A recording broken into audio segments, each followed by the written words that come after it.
Bismillahirrahmanirrahim. Alhamdulillahirabbil alamin wassalatu wassalamu ala asyrafil anbiya'i wa ala alihi washabihi ajma'in.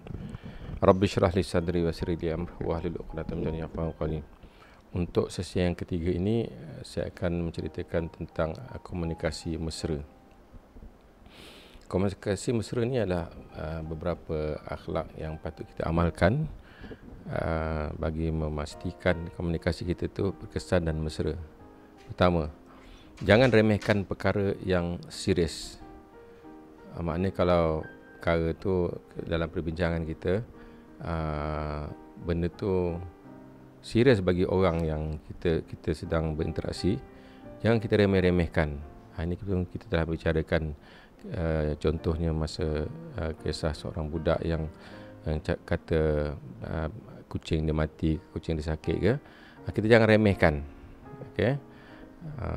Jadi ini ada kaitan juga dengan kita merasa empati tentang apa yang dibicarakan. Yang kedua, dalam kita berkomunikasi, kita kena selalu bersifat benar dalam kita berkomunikasi. Maksudnya kita tidak berpura-pura. Air muka kita nampak serius. Kita memang benar dalam kata-kata dan benar di dalam hati. Bukan kita berpura-pura. Berpura-pura ni mula-mula ni, tapi lama-kelamaan orang akan perasan sebenarnya.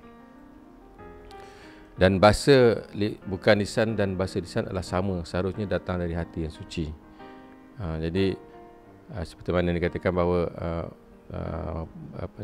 orang akan dapat baca daripada kita punya body language kan.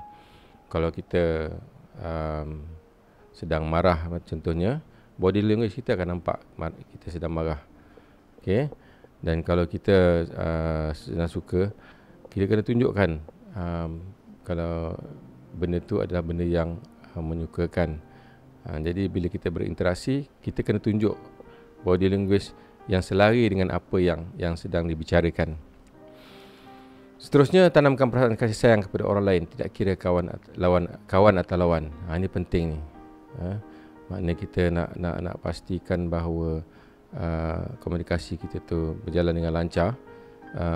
Kita kena ada perasaan kasih sayang pada orang yang kita sedang berinteraksi kan.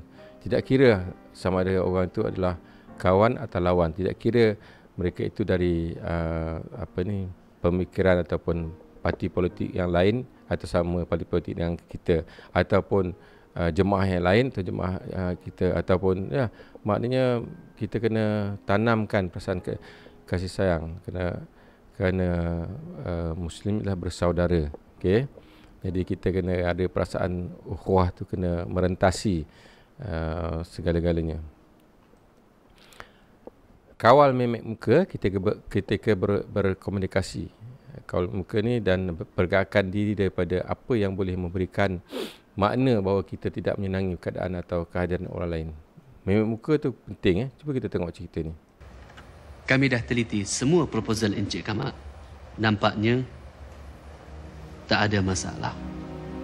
Jadi kisahnya dari satu projek ni yang Nazri ni terima daripada orang lain. Yang ini adalah pakar daripada lokal lah, daripada kawan lah. Tapi dia rasa terkilan lah, projek tu tak dapat kat dia. Daripada air muka dia dah nampak dah bahawa dia tak suka kan. Dia tak boleh kawal air muka dia. Jadi benda yang dalam tu sebenarnya akan keluar.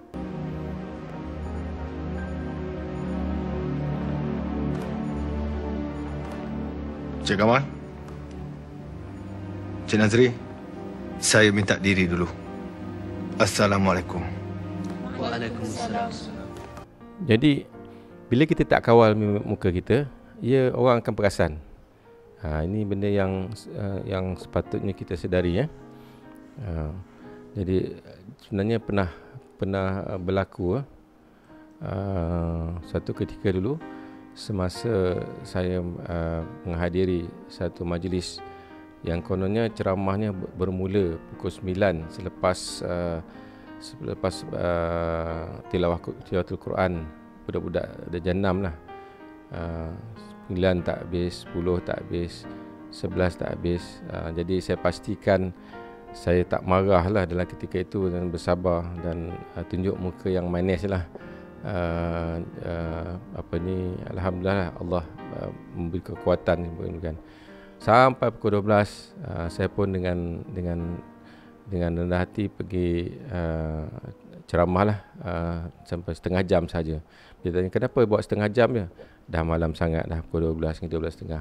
Tapi mereka tak perasan mereka saya kena kawal muka saya daripada perasaan marah.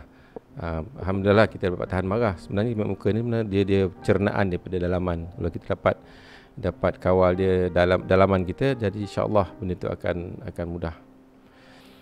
Dan seterusnya berhati bila mengkritik.